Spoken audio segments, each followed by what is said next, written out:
was the ghetto. Okay. They need the light I shine. They need the light I shine. They need the light I shine. They hunting my kind. Hi guys, welcome back to my channel. So today's video is all about my pregnancy and delivery story. If you see me looking down, it's because you have some prompt questions down here on my iPad, and I'm going to be referring to them as I go through my story. So let's get into it, guys. First things first, how did I find out? I found out I was pregnant in October 2019. I did what everyone else would probably do, which is just take a pregnancy test. But the reason I took a pregnancy test is because I was really tired at work. I had just recently moved house and my commute was a lot longer. So I initially put it down to that. I was like, I have a longer commute. It's probably just wearing me out. I'm just tired. But then literally, I think a week later, my period still hadn't come. Like when I'd noticed that I was really tired, I'd also noticed that my period hadn't come. So the two kind of coincided. And then I ended up taking a pregnancy test. I did it at work. And it came back with a really faint positive line. So I asked one of my work colleagues, a girl that I really trust, and I said, look, babe, what do you think? And she was like, yeah, Oma, that's a positive test, that's a line. And I obviously Googled it as well, and it was like, yep, a faint positive is still a positive. So the girl was pregnant. I was pregnant. So yeah, that was a shock. But we move. So that's how I found out. Was it planned? Nope, it was not planned. It was not planned at all. Prior to that, my partner and I had been using natural cycles as our method of contraception. How was pregnancy for me? Pregnancy was the ghetto for me. I don't know about anyone else, but the ghetto! 2 out of 10. I do not recommend it. I don't. No, I'm joking. I really struggled through pregnancy. I think it was the body not feeling like my own. Like I just felt it was a complete out of body experience for me. I think that's the best way to describe my pregnancy experience. Completely out of body. I just didn't feel like myself for months, like literally months of my pregnancy. As soon as I found out I was pregnant, within like a few weeks, I started to experience really quite bad morning sickness. I was extremely fatigued. Like I thought I was tired when I found out I was pregnant. That tiredness only got worse as my pregnancy wore on. So I was extremely tired. Hyperemesis had me by the neck. By December, I had to be signed off of work for 2 weeks with hyperemesis because I was sick as a dog, and I tried everything. Sea salt bands, sucking on like these ginger things that you can get from Holland and Barrett's, like any kind of like old wives' tales, any friends' recommendations for morning sickness. I tried everything and nothing was a go. So I really, like, pregnancy had me by the neck. I think by the second trimester I had severe heartburn. Oh, severe heartburn. Oh God. Even just telling you guys about it and reliving it it's traumatic. It's so traumatic. So the heartburn, the indigestion, the sickness, the tiredness, the emotions, like the hormones will have you moving mad. Like I was all over the place. I was a mess for the best part of 9 months, basically. That's how pregnancy was for me. Yeah, it was tough. And then on top of that, I was pregnant during a pandemic. So that was literally the next question. What was it like being pregnant during a pandemic? Hella isolating, I'm not gonna lie. Obviously, if you're pregnant in like kind of ordinary times, you get to go to classes, you can socialize a lot more. I just feel like it would probably be a lot less of an isolating experience if you were pregnant during normal times, as I said. So I just found it a very isolating experience. Obviously, initially I was going to work, then we went into lockdown and the government guidelines were for pregnant women to shield. So obviously, because they didn't know how COVID was affecting pregnant women at the time, the guidance was to shield. So I had to shield for 12 weeks. So that was a further 3 months. And obviously that was from March to June, and my baby was due early July. So yeah, didn't go out, didn't go anywhere, no baby shower, no socializing. And I feel like that kind of time, it really wears on you, because obviously you're about to have this life-changing event, you're about to become a mother. You've sacrificed obviously your body for this, like, for this experience, for this baby, for this pregnancy. So it's kind of like last few months of just kind of being you and preparing and getting excited. I didn't really have, so I felt like mentally that was really playing on my mind, that like, okay, I'm literally going to be thrust into motherhood, and I'm not going to have, I haven't really had like my last few months of being just Oma. Do you know what I mean? I don't really know how to explain it. I hope I'm articulating myself properly, but that was something that really played on my mind. Like, well, I'm not going to get to be Oma for like, until he's 18. I'm not going to get to be Oma. I can't go out. I can't do anything. So I just felt like mentally I didn't really have that time, that transitional time to kind of ordinarily prepare for being a mother. And I felt that that was really tough on me. Especially because it wasn't planned as well. And obviously I got my head around it eventually, but my initial kind of selfish feelings were like, well, you know, I'm not going to have any Omar time anymore. I'm just going to go straight into being Zion's mum, from like being pregnant and indoors straight into being Zion's mum. And I was really excited about it, but I was very apprehensive, because I was just like, there's no separation. Like, I'm a mum. And it was really like, whoa, overwhelming. It was so overwhelming. I just felt like there was no time to kind of get my head around everything. I literally just had to kind of like, just felt like a sitting duck. I was just sitting and waiting to give birth, because I couldn't go anywhere, I couldn't do anything. So it was a very odd time, very strange to describe, very overwhelming. I think that's my overarching sentiment on being pregnant during a pandemic. It was just so overwhelming, so strange.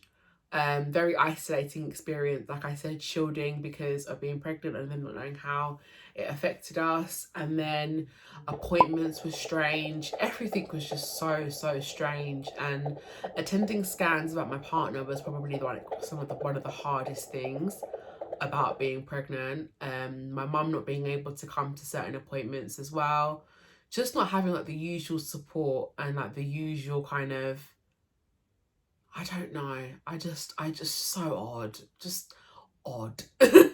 Odd. Unprecedented times. It's just so weird. But yeah, I didn't really enjoy being pregnant. It wasn't easy for me at all. I really struggled with pregnancy. Hopefully my next pregnancy isn't like that. I've heard that like literally like some pregnancies can be completely different, so I'm really hoping that that's the case for me.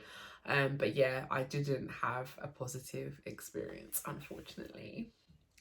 The next question is, did you find out the gender? We did. We found out we were having a lovely baby boy, obviously at our scan.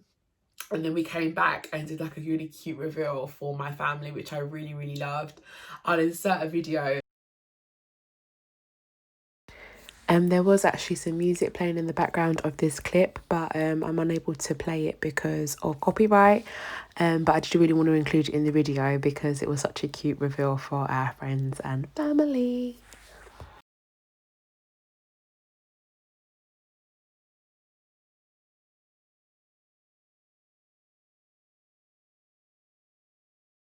Really cute. Obviously we already knew, so I was like shocked and surprised, but was like, but babe, you knew what you were having. So but it was still really nice. I think it was the shock of the balloon, but it was like, you knew it was gonna pop. Like, it was just so strange. But anyway, yeah, we shared the news with our family and friends. It was really cute. I love that we found out, because we were able to pick out a name and just make a really cute decision. And yeah, we were really happy. We were so happy with the news. My partner was dying for a boy. I was convinced we were having a girl, but no, it was a baby boy. Any weird cravings? I didn't really have any weird cravings per se, but I ate a lot of eggs because I was so sick and I had so much indigestion and I was just not on top form. Eggs was one of the only things that I could keep down. So I had egg mayo, I had hard-boiled eggs, I had fried eggs, I had eggs for days. I literally lived on eggs during my pregnancy because it was one of the few foods that I could actually keep down and I actually enjoyed to eat. So a little weird craving, but pretty much the only food I ate was eggs. How did my body change? I didn't really gain weight in my pregnancy because I was so ill. I was so sick all the time. So my body just kind of changed in the sense that obviously my stomach grew. I got loads of stretch marks. I got stretch marks for days. I still have stretch marks for days on my stomach because my baby was huge. My son turned out to be 8 pounds and 13 ounces.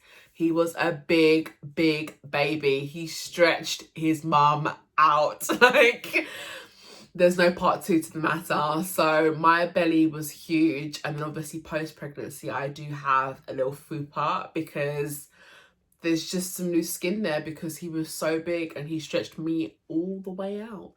Okay, so yeah, that was probably the biggest change to my body.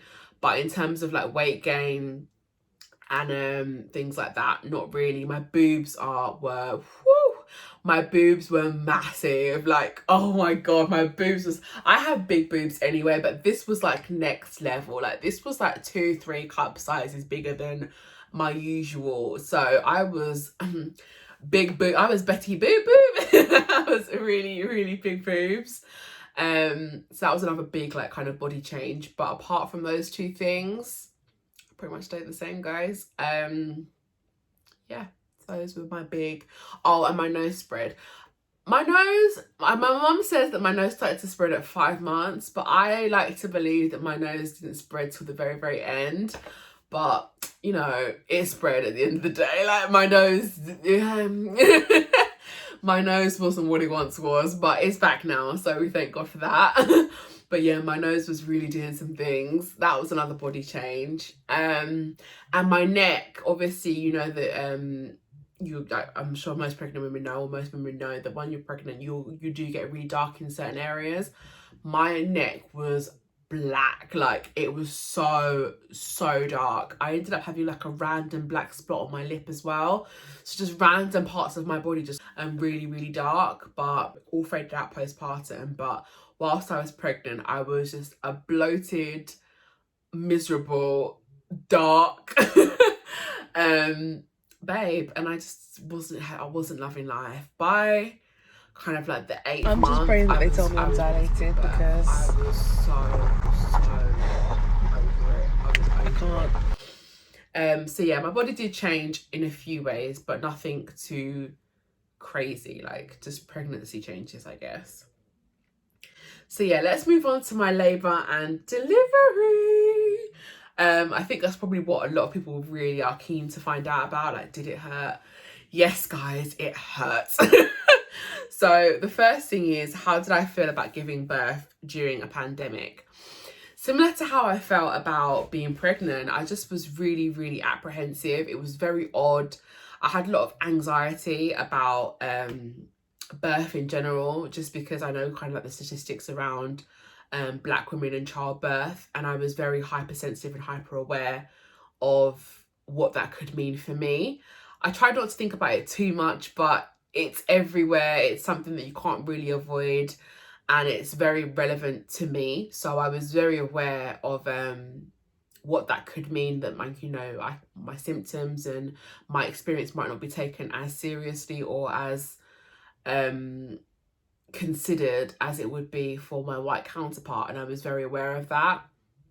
But I tried not to allow that to cloud my experience and to cloud my judgment. I was very firm in when I had concerns surrounding my pregnancy, and I just really wanted to make sure that my voice was heard and listened to.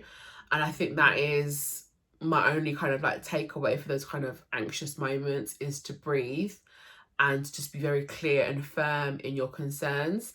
And if you really do feel like you're not being listened to consult a second opinion and to get someone that they feel that they will listen to in the room or on the call, or like literally just make sure that you are crossing those T's and dotting those I's, because it's your health, it's your life, it's your baby's health, it's your baby's life, and those are not things to be mucked around with. Like, if you have concerns about them, be firm. To hear statements that, oh, you know, black women don't feel pain like that, and oh, because of your genetic makeup you should be able to handle certain things, or you'll be more predisposed to certain things. But surely, like, the focal point should be combating those concerns and combating those issues that may arise. But I could talk about it for days. It's an issue that's really close to my heart.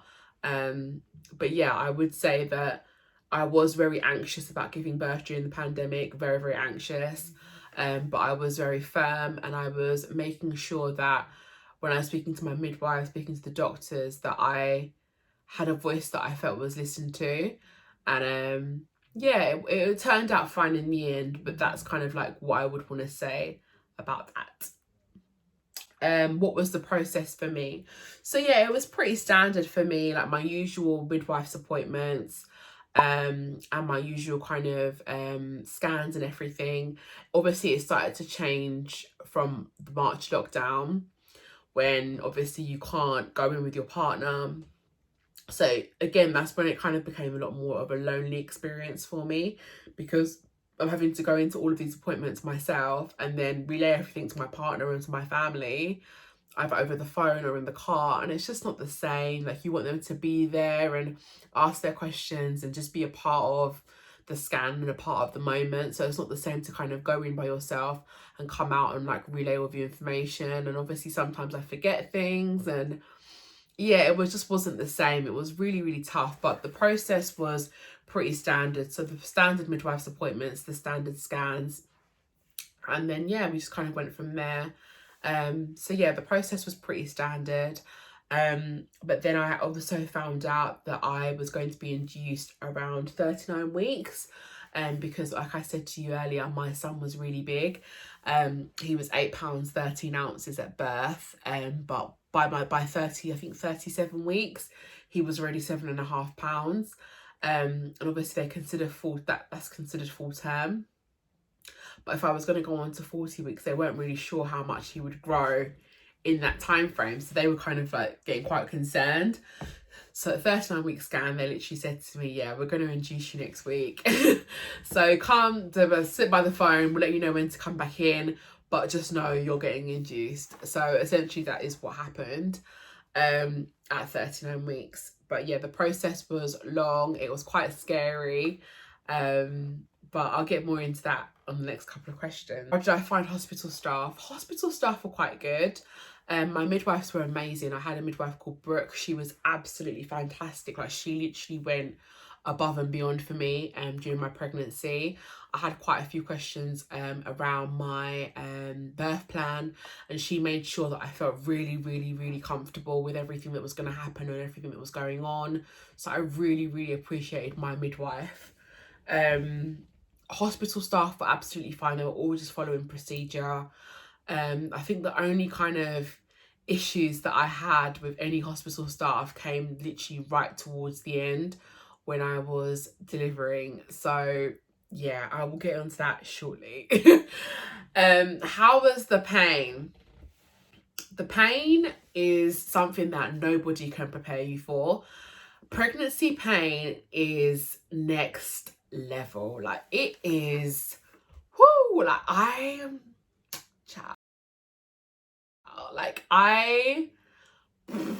struggled, like, literally. When I talk you through from my induction, so the process of getting induced essentially is inducing labour, right? So they want to get you to a stage where your water breaks, but obviously they're having to basically force that to happen. So there's a couple of different methods that they will use to get your water to break, and I think it's a balloon, a rod and a pessary are like the 3 potential options to get your waters to break. And then from there, they will now use an artificial hormone via a drip to basically induce contractions, induce labour, once your water's broken, obviously. So knowing my luck, I walk in and they say, oh, ideally we'd like you to use either the balloon or the rod because they work better. but we'll just see what happens. Like, I'm basically going to examine you and we'll go from there. So the lovely lady now opens my legs up on the stirrup and she obviously examines me, and she had absolutely no joy trying to get the balloon or the rod in there. They were an absolute no-go. It was not happening. There was just no way. There was no way. So obviously I'm stuck with the pessary, which was literally her last resort option. So she was like, the reason I don't really like to use a pessary is that it does take 24 hours. It's been known not to work. And if it doesn't work, we have to do it for a further 24 hours. And it just doesn't work as well as the other two. But unfortunately, I'm going to have to do the pessary. So, of course, it was the pessary. So she's put the pessary in now. And I've been put back on the monitor to make sure that the baby doesn't react to it. He's fine. Kind of mooching around for the first, like, obviously 24 hours. Have some light cramps, nothing special. I'm on the phone, I'm chatting to my family, chatting to my partner. He's brought me food to the ward. Obviously, he can't come and visit me, but he's left it with the midwives on duty, and they've come and brought the food into me. So I'm eating, I'm watching my shows. I'm good, like, I'm Gucci. And I'm literally just chilling. Then the following day now, she's obviously going to examine me to see if the pessary's done its job. And she's just like, it's okay, it's moved enough for me to basically break your waters manually. So she's going to use like a tool to basically break my water. But I was just so tense, like I was just so unprepared. And she did say that the pessary makes you quite tender down there, and I did feel like quite tender. So obviously she's trying to examine me to break the water manually, but it was just so uncomfortable. Like, it was so uncomfortable. I ended up having to do that bit on gas and air. So I was like, if this is just me getting my waters broken and I need gas and air, what on earth am I going to do when it's contraction time? Like, when the real deal is happening, like, how am I going to cope? So I've ended up having my waters broken, back on the monitor to check everything's okay. I've had a bloody show, which is obviously quite a good sign. It basically shows that my water has been broken. And yeah, like, we're a go. So that was a good sign. So back on the monitor, I checked that everything's okay with the baby. He's fine. And then about 3 o'clock that day, so obviously she's done it in the morning because I've gone in to be induced in the morning. 24 hours later, I've broken my water. And then now it's time to go to delivery suite. So we're popping down to delivery suite, and I'm really excited at this point because I can be reunited with my partner to obviously give birth. So I haven't seen my partner since Wednesday, and I'm due to give birth on Friday. So, but this is Thursday. So obviously the due date's Friday. So yeah, Thursday now, we're in delivery, we're going down to delivery suite, popping down 3 o'clock in the afternoon. I haven't seen my partner since obviously the Wednesday before when he dropped me off in the morning, but we're just both really like nervous, so happy to see each other. And I'm really glad that I don't have to be by myself anymore, because as much as I'm not really feeling or experiencing anything, I'm very aware that it's coming. So I was just really, really grateful to be with a loved one. So we've gone into the delivery suite now, and I'm thinking, this is fine. I feel fine. Like, nothing's really happening. Like, nothing's kicked off. FaceTiming family, FaceTiming parents, FaceTiming brothers. Like, we're all just having a laugh. Like, it's fantastic. Ordered food, chilling, relaxing, kicked back. And I remember it like it was yesterday. It was literally the first contraction. Isaac and I mid-conversation, and I was just like, shut up. Isaac, shut the hell up! Damn! Like, literally, shut the F up. Like, I don't care what you have to say right now. It's happening. Like, it is happening. Labour has begun. Like, we are a go. Like, woo! That first contraction, it knocked my socks off. It was intense. Intense. If intense even is not intense isn't even an adjective that's doing the pain justice. It was awful. I was shaking after the first contraction because I couldn't believe how painful it was. So bearing in mind, I'm now on this artificial hormonal drip, which has been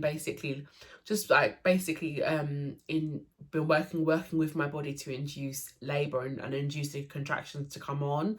And obviously that's what's now taken place. So I'm cooked up to that machine. And then I've now got some straps across my stomach, which are monitoring the baby's heartbeat and the space between the contractions. In my birth plan, I had opted for an epidural, and I was told that my epidural should be fitted basically as soon as I got into delivery suite. She just said to me, ask for your epidural as soon as you get into... Ask for the epidural needle to be fitted as soon as you get into delivery suite. Even if you opt not to have the epidural, it's better that, you know, you have the needle fitted anyway. So I was like, okay, that's cool, like, that's fine. So I've obviously asked for it, but then it turns out that the anaesthetist had an emergency in theatre, so he wouldn't be able to come up and do my epidural right away. So bearing in mind, I went into labour about, like, my first contraction, so I went into labour at 5. My epidural needle didn't get fitted till 11 p.m. 11 p.m. 11 p.m.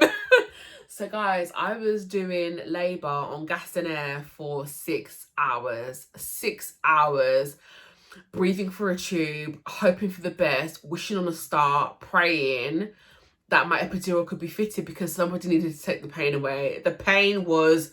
it had taken over. Like, I couldn't do anything. And the thing about contractions is the minute you think, okay, I'm through it, the next one is there to meet you at the door. Like, there's no escaping it. Like, it's contraction after contraction, like, for 6 hours. And it wasn't getting any better. The epidural did help, but then, unfortunately for me, after I got the epidural fitted, I could still feel the contractions on my right side, so it wasn't fitted properly. That's another story for another day, guys. It was all too much. But so that happened. I was so sick. Like I said to you, I was sick throughout my pregnancy. It did not relent in labour. I was sick in the delivery suite. I'm not sure whether that was the pain. I'm not sure whether that was the anxiety. I'm not sure if that was just the way it was always going to happen. But I was sick as a dog in the delivery suite. So it was just one thing after another, to be quite honest with you. So yeah, it was a nightmare. It was an absolute shit show, to be honest. Like, that was probably... So about 11 o'clock, my epidural's been fitted. It's not getting any better. I can still feel it slightly on my right side. But then at this point now, they're concerned because they're not able to monitor the baby's heartbeat as well. So they've opted to fit a clip on his head, which was very uncomfortable for me.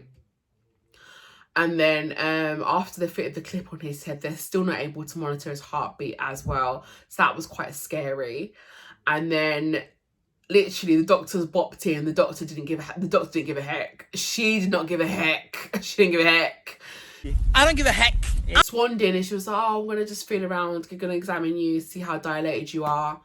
She feels around, she's like, oh yeah, you're only 3 centimetres. I said, what? I said, sorry, what? I said, pardon? 3 centimetres? Are you having a laugh? After all I've been through, I'm only 3 centimetres dilated. I'm nowhere near pushing. I'm not even close. I'm barely a third of the way through. I said, wow. Wow. So that was a 3 centimetres dilated, I think, after like 7 or 8 hours of labour. I must be a joke. I must be a dickhead. I must be a joke. So yeah, that was just horrendous. And then after all of this, I've basically gotten to the stage where I'm just not well. I'm just not well. So I vomited diet basically, and then I'm feverish, I've got a temperature, I'm hot then I'm cold, I'm literally shaking uncontrollably. And initially they said to me that this was a common side effect of the epidural. I later found out that I had contracted sepsis, which is a blood infection. Guys, it's actually life-threatening. So good job they didn't tell me that whilst they were giving me the antibiotics, because I was just so out of it. I was a hot mess. My partner was so petrified, I could see it in his face. And he just told me that he always told me that he felt really helpless at that time, because there's not really a lot that he can do, because he just wants to leave it to the professionals. He's trying to comfort me, but there's only so much that he can do. And he's really nervous and scared himself. Like, it was just a really frightening time for us both. Anyway, Anyway, so I found out that I've got septic, but I didn't find out, but I knew that I had an infection because they now set up another cannula and drip on the other side, and they were basically pumping me with antibiotics. So I had the artificial hormone drip on one side, I had the antibiotics on another side. I was not feeling great. I was still feeling really quite sickly, feverish. Obviously the contractions were mild, but I was still pressing my epidural kind of like every 20 minutes, but I could still slightly feel the contractions on my right side. So there was just a lot on my right, I'm pointing to my left, but on my right side. So there was just a lot going on. Like I really there was a lot happening, guys. There was a lot going on. Do you know what I mean? I was really going through it. So delivery suite was a mess. I wasn't feeling great. I'd obviously contracted this infection. I was all over the place. Lo and behold, the doctor swans in, same doctor as before, early hours of the morning. Oh, it's not really looking great. We're not able to monitor your contractions as closely as we would like. So we're just going to, you're going to have a C-section, basically, is what she said to me. And I just froze. I was not feeling great, but I just froze. I've never had a serious operation before. I've never had to go to theatre before. And I was just petrified. I was like, sorry, what? Like, excuse me? And she was like, yeah, we're just going to have to go for a C-section. It's looking like a C-section. It's just not looking great for you. We can't really, the clip hasn't really helped us to monitor the baby's heartbeat. He doesn't seem happy with the drip. And like the contractions, we're not able to monitor them as closely as we would like. And we just feel like your body's been through enough. Like you're a mess. Like basically, not so many words, you're a mess. We need to get this baby out and sort you out. So I was like, right, okay, thanks for letting me know. We're going to prep you for theatre now. So essentially what had to happen is my partner had to get scrubs on. I now had to remove all jewellery. I didn't think I had any jewellery on anyway, but remove all my jewellery, get me prepped for theatre. And that was it. They just started wheeling us down. I had to sign a consent form and off we go. So we're making our way down to theatre now, and I am literally shaking like a leaf. Like I was just praying the entire time. I was so scared. Like I've heard so many horror stories about C-sections. I was petrified. Yeah, it wasn't great. So all in all, I was 5 centimeters dilated by the time I went down to theatre. But obviously, like with all of the complications that I mentioned before, in terms of his heart rate and in terms of my infection, they just weren't happy for me to continue having a natural labour. So I've gone down to theatre now, and I feel like theatre is nothing like Grey's Anatomy. So essentially, theatre was chaos. It was complete and utter chaos. That's the only word I can use to describe it. I'm not going to disclose the hospital that I gave birth at because I don't want to tint anyone else's experience. But theatre for me was an absolute shit show. I literally had someone grab my hand and was like, that cannula's not fitted properly. If we're going to top up the episode, we have to fit a cannula in the other hand. So my other hand was, they were trying to stuff a needle in that one, but a needle had just come out because I had been on the antibiotics. Like it was just an absolute disaster. I was sick again in theatre, and I think that moment of sickness was just pure anxiety because I was just petrified. There was nothing else left in me to throw up. Like I don't even know what I was throwing up. I was just petrified basically. Whew, wow. And then yes, I threw up again, but at this point the anaesthetist is now trying to top up my epidural and is spraying like a cold spray to ensure that I can't actually feel anything from the waist down. But at one point he basically put in some more of the epidural and I couldn't move my neck. Like my neck was so stiff. And I threw up again, but they kept on asking me to obviously keep still because they're injecting me, but I was throwing up. So it was horrible. Like in terms of, as far as like experiences go, it was absolutely horrendous. Like I couldn't get my head around it. So they've topped up my epidural now and they've started to cut. So it was time to get my baby out. They've been cut. And up until this point, it's been all about me. But in that moment, I just wanted my son to be okay. I just wanted him out of my body, make sure that I heard him cry, make sure that he was okay, and to just be like, it's done. Like, it is done. So that's exactly what happened, as God will have it. Like literally, they sliced me open, they sliced again because I have to go through the 3 layers, they sliced through all, they sliced me open completely, and boom. Like when I heard that, I was like, yep, that's my Zion. He's here now. It's time. Like I'm a mum. Like I'm a mother. And that was it. Like literally, it was the most beautiful moment of my entire life. Like literally, you accomplish things in life. Like you graduate from uni. I don't know. Like you have like all of your mini little like life accomplishments, but nothing matches becoming a parent. Nothing matches becoming a mother. Like nothing matched hearing him cry for the first time after that journey that we'd been on together, being, you know, cooped up in that. Like the way I would talk to this boy, like literally just seeing him, knowing he's in the world. We brought him here. It's happened, it's done. It was, I get so emotional thinking about it. Like he is literally, he's my angel. Like he is the light of my life. Like he is my Zion. And oh, motherhood. I can't. I get so emotional just thinking about my son. Like he is everything. And I'm so blessed to be his mum. I'm so blessed. So yeah, that's how he came into the world. He was cut out by a C-section. And yeah, to be honest with you, everything after that point just seemed so insignificant. They told me about that they were going to sew me back up. I was like, yeah, do what you got to do. They pushed my placenta came out. I was like, cool. Like I just didn't really give a heck. All I wanted to do was hold him, see him, smell him. Like that's all I cared about. I just didn't really, anything else beyond that point, I was done with. He was here. I've done what I've had to do. I've done everything I needed to do. Like just let me be with my son. So yeah, that was it. And yeah, guys, I don't know. I was really like, oh. It was crazy. Like I was so out of it. So I've obviously been wheeled into the recovery section now. And I'm just completely out of it, to be quite honest with you. I'm not gonna lie, I didn't know what the hell was going on. I had no idea.